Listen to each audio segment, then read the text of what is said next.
नमस्कार, आप देख रहे हैं एवीएम टाइम्स। मैं रोहित शर्मा दिल्ली से। आज हमारे बीच मौजूद हैं सुप्रसिद्ध कवि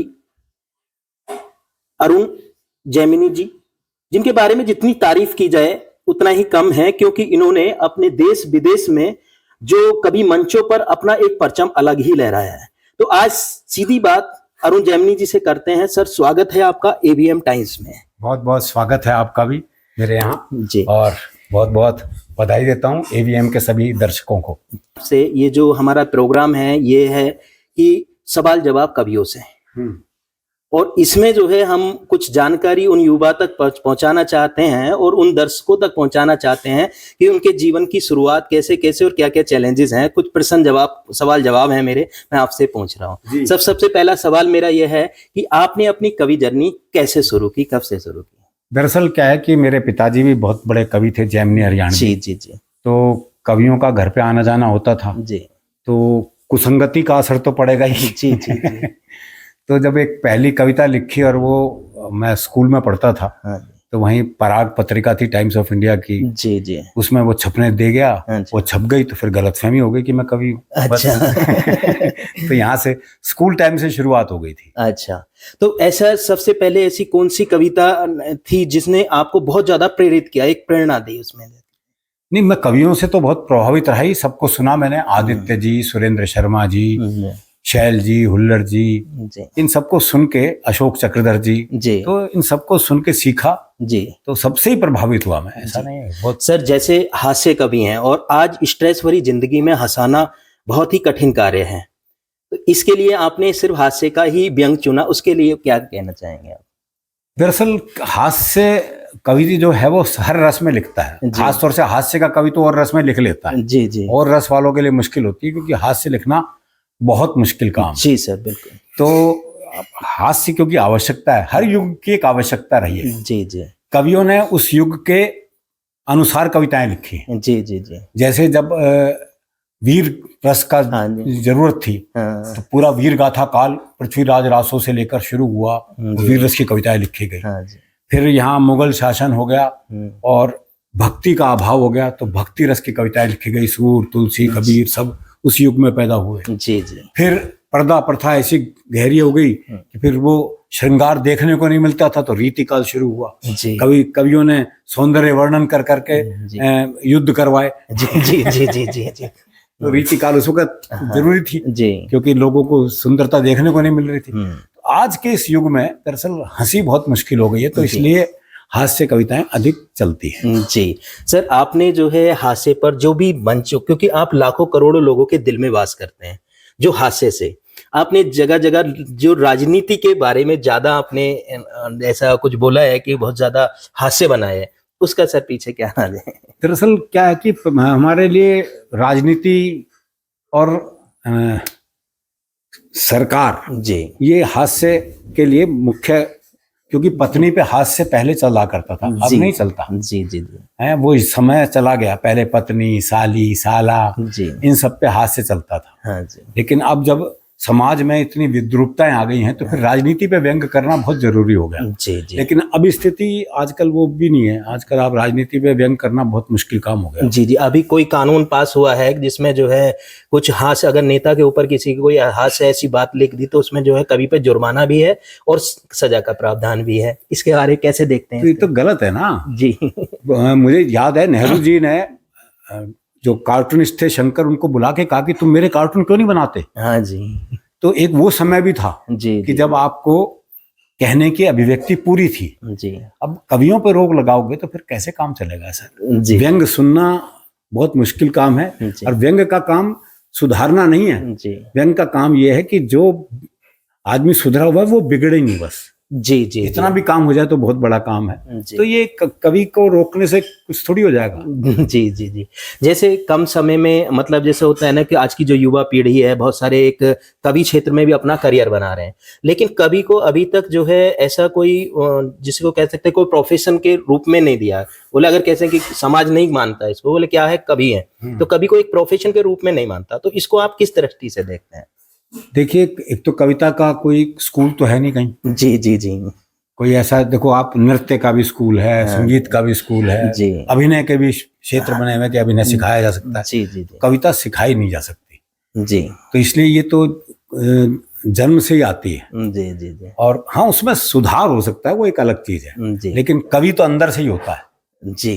तो जो अंदर से होता है वो फिर अपने आप प्रस्फुटित होता है साहब। इसे समाज के लिए जैसे कोई प्रोफेशन का नाम नहीं दिया गया कवि को आज तक, तो इसे समाज के लिए आप क्या कहना चाहते हैं उस चीज में? भाई प्रोफेशन तो कोई कवि को आर्थिक दृष्टि से तो कोई मानता ही नहीं, कुछ नहीं मानते जी। वो मेरे लिए भी दिक्कत हुई थी जब जी। मेरे विवाह में बड़ी दिक्कत आई थी जी।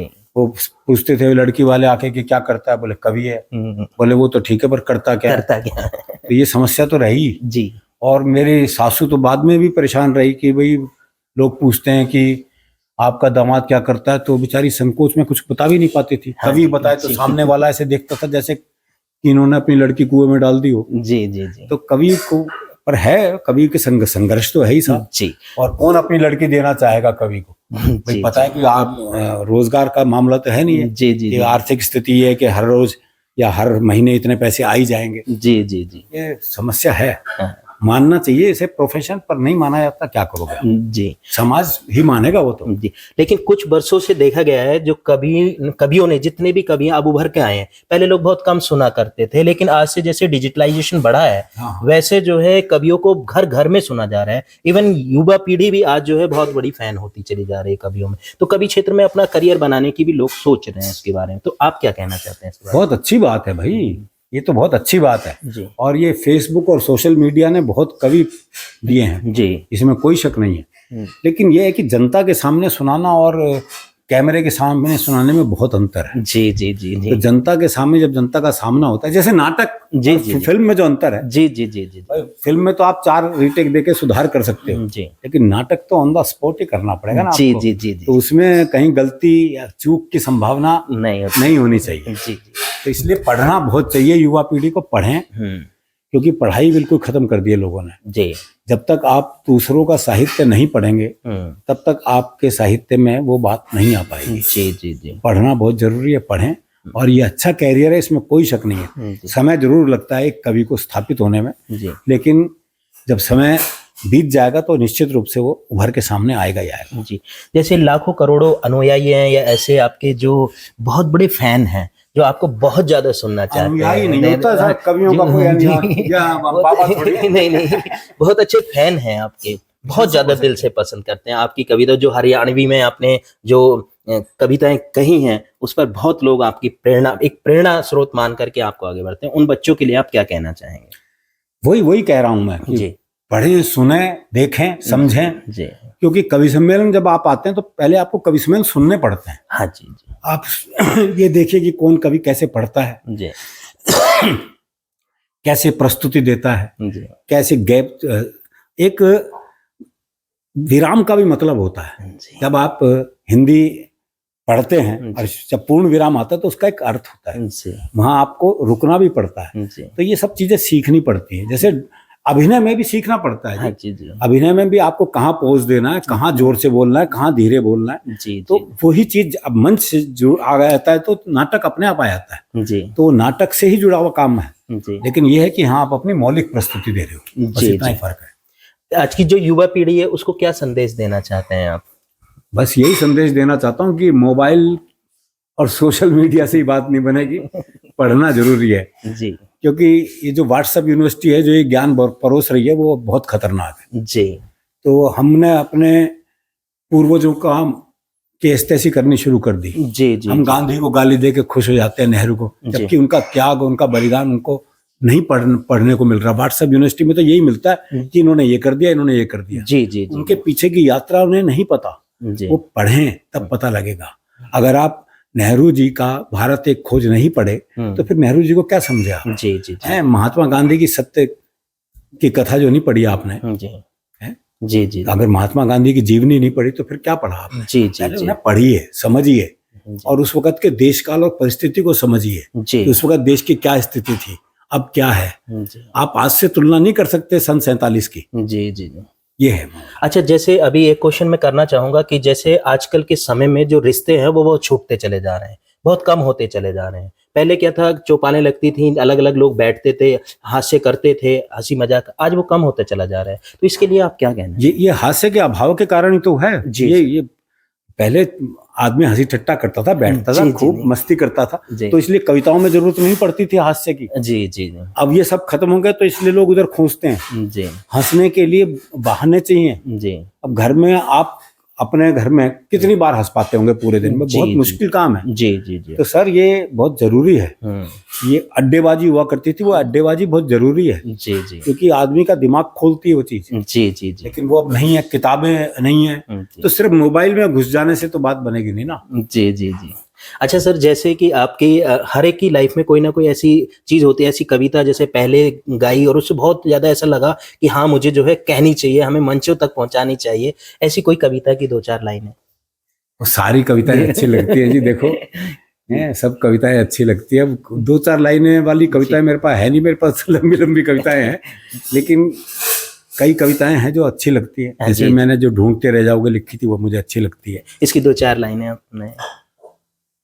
चीजों में कुछ चीजें, बातों में कुछ बातें वो होंगी जिन्हें कभी देख नहीं पाओगे, 21वीं सदी में ढूंढते रह जाओगे जी। बच्चों में बचपन, जवानों में यौवन, शीशों में दर्पण, जीवन में सावन, गांव में अखाड़ा, शहर में सिंघाड़ा, परोपकारी बंदे और अर्थी को कंधे, ढूंढते रह जाओ।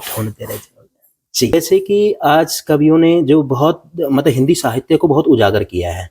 पहले कहीं ऐसा होता था कि लोग दूसरी भाषाओं में चलना शुरू कर देते थे, लेकिन आज जैसे कुमार विश्वास जी हुए या बहुत सारे कवि हैं, मैं ज़्यादा सबका नाम नहीं लेना चाहूँगा, तो उन्होंने एक हिंदी भाषा को प्रोत्साहित किया है, हिंदी भाषा को। उस प्रोत्साहन के बारे में आप क्या कहना चाहते हैं? ये कवि सम्मेलन की परंपरा देखो आज की नहीं है। ये नीरज जी, काका जी और बैरागी जी की बोई हुई फसल को काट रहे हैं हम। ईमानदारी की बात तो ये है। बच्चन जी ने पेमेंट लेनी शुरू करी पहले, तो ये आज वही स्थिति है कि हम आज को देखते हैं, पीछे के सारे जो प्रोसेस है उसको भूल जाते हैं। आप उसका उदाहरण दे रहे हैं, आप पीछे से चलिए ना जी। ये एक दिन तो शुरू नहीं हुआ एकदम, ये शुरू हुआ बच्चन जी से, पेमेंट का मामला। उससे पहले कवियों को पेमेंट भी नहीं देता था कोई जी जी। ये बच्चन जी ने शुरू करा। उसके बाद इस परंपरा को नीरज जी, सुरेंद्र, फिर बैरागी जी, काका जी, इन्होंने उसे डेवलप किया। सुरेंद्र शर्मा जी ने इस पेमेंट को और ऊपर करा, कवियों को आर्थिक रूप से समर्थ किया जी। ये सब बात तो हम तो फसल काट रहे हैं। ईमानदारी की बात यह है कि इन्होंने जो बोई थी फसल वो हम काट रहे हैं जी जी। तो असली तो मेहनत उन लोगों की है जी। उन लोगों को प्रणाम करता हूँ, उन्होंने हिंदी को इतना समृद्ध बनाया और कि आज हम हिंदी से पेट भर रहे हैं जी, अपना घर चला रहे हैं। ये बहुत महत्वपूर्ण बात है। इसके लिए हमारा योगदान कम है और ये योगदान बच्चन जी से शुरू होकर और सुरेंद्र शर्मा जी तक का है जी। धन्यवाद सर, आपने अपना बहुत वैल्यूएबल टाइम हमें दिया। आपका बहुत बहुत आभार व्यक्त करते हैं।